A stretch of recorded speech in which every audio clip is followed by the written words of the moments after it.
Basic economics. Consumer surplus.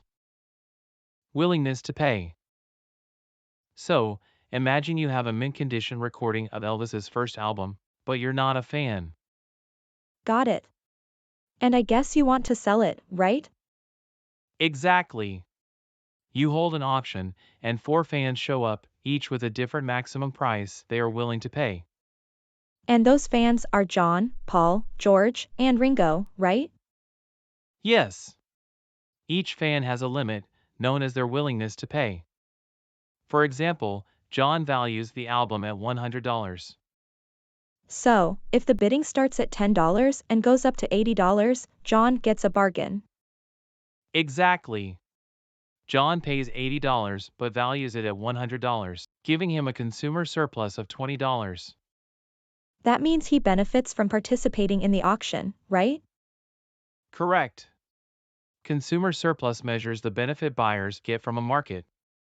Paul, George, and Ringo leave empty-handed, so they have no surplus. What if you had two identical albums to sell? How does that change things? Great question. If there are 2 albums, the bidding might stop at a lower price, like $70, with John and Paul winning. So, they both get consumer surplus, right? John's is $30 and Paul's is $10? Exactly. The total consumer surplus in this case is $40, which shows how multiple items can affect market dynamics. Using the demand curve to measure consumer surplus. So, let's talk about how the demand curve relates to consumer surplus. That sounds great. How does that work exactly? Well, consumer surplus is the difference between what buyers are willing to pay and what they actually pay. Interesting. Can you give me an example? Sure. Imagine a rare Elvis Presley album.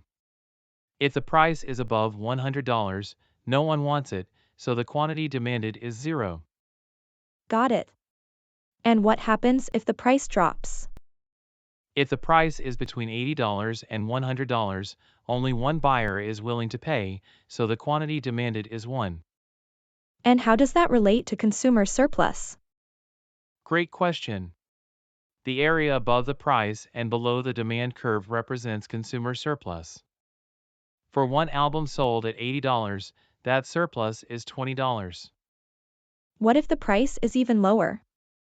If the price drops to $70, 2 buyers are willing to pay, and the total consumer surplus becomes $40, combining both buyers' surpluses.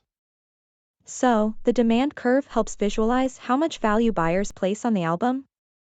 Exactly. The height of the demand curve shows the willingness to pay, and the area below it and above the price measures total consumer surplus. How a lower price raises consumer surplus. Have you ever wondered how a lower price can actually make consumers better off? I have. But I'm not quite sure how that works. Well, that's where consumer surplus comes in. It's the area above the price and below the demand curve. So, when the price drops, does that mean consumer surplus increases? Exactly. For instance, if the price falls from P1 to P2, the consumer surplus grows from area ABC to area ADF. I see. And what about those who are already buying at the higher price? Great question. They benefit from paying less, which increases their consumer surplus by the area of rectangle BCED. And what about new buyers? Do they affect consumer surplus too? Yes. New buyers enter the market at a lower price, adding to the consumer surplus with area CEF. That makes sense. So, consumer surplus reflects how much benefit buyers get from goods? Exactly. It measures the difference between what buyers are willing to pay and what they actually pay. What does consumer surplus measure? Is consumer surplus always a good measure of economic well-being? Not always. For example, in cases like drug addiction, willingness to pay doesn't reflect true benefit. So, in most markets, it's a good indicator, but not in every situation? Exactly. Generally, economists trust that consumers know their own preferences and benefits.